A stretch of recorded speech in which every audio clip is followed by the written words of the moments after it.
Hello students, welcome to the Future Academy. We are here for a better future. Let's learn, let's start the video. So आज के इस session में हम बात करने वाले हैं स्टैंडर्ड 10 हिंदी सब्जेक्ट में चैप्टर नंबर 23 आपका बुक। ये वाला चैप्टर लास्ट चैप्टर है। ओके, सो हमारे इस चैनल पर हमने हिंदी सब्जेक्ट के सारे चैप्टर के एक्सरसाइज कर दी है। सो सारे वीडियोस की एक्सरसाइज का जो भी लिंक है वो अवेलेबल है। ऊपर जो आई बटन दिखाई दे रहा है वहां पे क्लिक करोगे तो पूरी प्लेलिस्ट मिल जाएगी आपको। उसमें से आपको जो भी चैप्टर के जो भी प्रश्न देखने हैं एक्सरसाइज के वो आप जाके वहां पे देख सकते हो। तो इस वीडियो में हम इस चैप्टर का पूरा स्वाध्याय देखने वाले, पूरी एक्सरसाइज देखने वाले। एक ही वीडियो है क्योंकि छोटा सा एक्सरसाइज है, 3 प्रश्न है और एक पंक्ति है जिसका भावार्थ हमें स्पष्ट करना है।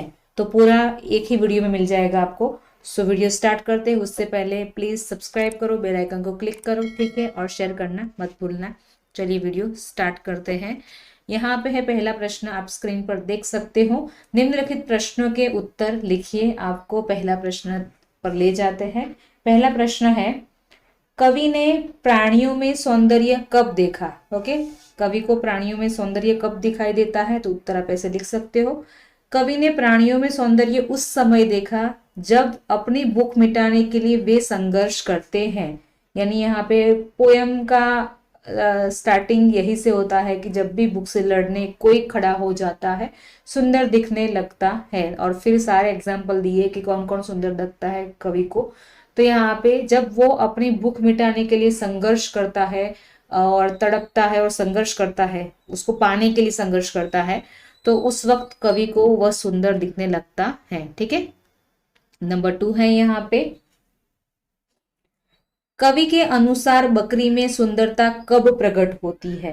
तो यहाँ पे उत्तर आप ऐसे लिख सकते हो, कवि के अनुसार बकरी में सौंदर्य उस समय प्रकट होता है जब वह अपने 2 पैरों पर खड़ी होकर कांटों के बीच से नन्ही नन्ही पत्तियां खाती है। आपने बकरी को देखा होगा, वो झाड़ी में भी कहीं पर भी घुस जाएगी और उसको कांटों के अंदर भी जो छोटी छोटी पत्तियां होती है उसको भी वो खा जाती है।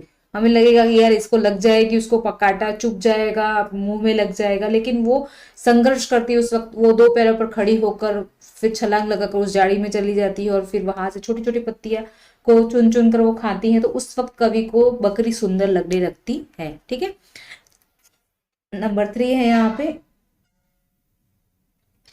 कवि ने भूख की दशा को क्यों सुंदर कहा है? भूख की दशा जो है उसको सुंदर कवि को कैसे लगता है? तो यहाँ पे उत्तर आप ऐसे लिख सकते हो, प्रत्येक प्राणी भूख की दशा में लड़ने यानी संघर्ष करने के लिए तैयार हो जाता है। संघर्ष करते समय प्राणी बहुत सुंदर लगता है, इसलिए कवि ने भूख की दशा को सुंदर कहा है। आप डिस्कवरी अगर चैनल देखो तो आपने देखा होगा कि जब शिकार शेर जो होता है वो शिकार करता है तब वो हिरण या फिर किसी भी एनिमल के पीछे भाग रहा होता है तो वो दृश्य देखने लायक होता है। वो उसको पकड़ने की तलब होती है तो उस शिकार जो बनने वाला होता है, हिरण हो या फिर कुछ और हो, वो बचने के लिए प्रयत्न करता है। तो इन दोनों के बीच में जो संघर्ष चलता है, शेर को पकड़ना है, उसको खाना है, तो वो जो संघर्ष करता है, उसके पीछे भागता है, उसके पीछे दौड़ता है, उसको पकड़ने के लिए वो काफी कहते हैं ना मशक्कत करता है। तो उस जो वो जो दशा है, वो भूख को मिटाने के लिए जो संघर्ष करने की दशा है, जो परिस्थिति है, वो परिस्थिति कवि को सुंदर लगती है, तो वो भूख की दशा को सुंदर कहते हैं। ओके, देन लास्ट यहाँ पे है, निम्नलिखित पंक्तियों के भावार्थ स्पष्ट कीजिए। यानी आपको यहाँ पे पंक्ति के अंदर क्या भाव छुपा है वो दिखाना है। कौन सी पंक्ति है वो देख लेते हैं। यहाँ पे पोएम की जो स्टार्टिंग के पैरा है ना, वही है कि जब भी भूख से लड़ने कोई खड़ा हो जाता है सुंदर दिखने लगता है। तो इसका भावार्थ आपको यहाँ पे लिखना है कि इसमें इस पंक्ति के जरिए कवि आपको क्या समझाना चाहते हैं। तो उत्तर लिख सकते हो आप ऐसे, कवि कहते हैं कि भूख से मुक्ति पाने का मार्ग संघर्ष है। जब कोई प्राणी भूख से मुक्ति पाने के लिए संघर्ष करता है तो वह बहुत ही सुंदर दिखाई देने लगता है।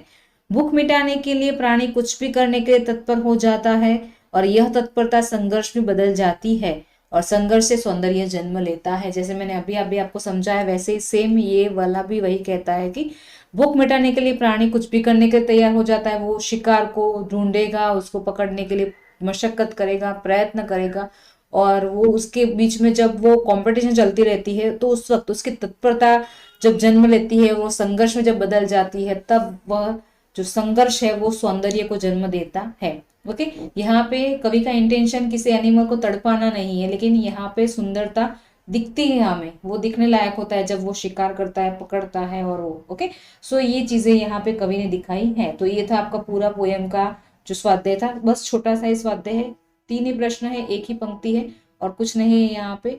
सो आई होप कि आपको ये पूरे वीडियो में समझ आ गया होगा। Okay, so thank you so much all of you for joining this session. हमारा ये वीडियो देखने के लिए आपका बहुत बहुत धन्यवाद। ये फ्यूचर एकेडमी है, आई एम पलक प्रजापति। और वीडियो को लाइक करिए, चैनल को सब्सक्राइब करिए और शेयर करना मत भूलना। ठीक है, मिलते हैं नेक्स्ट सेशन में, तब तक take care all of you, bye.